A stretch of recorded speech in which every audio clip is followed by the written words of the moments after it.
Hi guys, it is HardReset.Info channel, and today I will show you how add remove magnification on your VIVO Y19.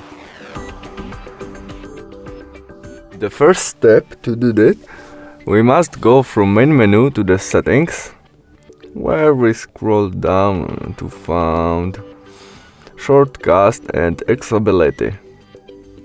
We choose it, and there the last option. Now we scroll down and we have magnification. Click there and first option, magnification with triple tap. To turn on it we must switch on there. Now confirm by on. And now after triple touch we can zoom our screen. To turn off zoom we triple touch again. And that's all. Thanks for watching. Bye.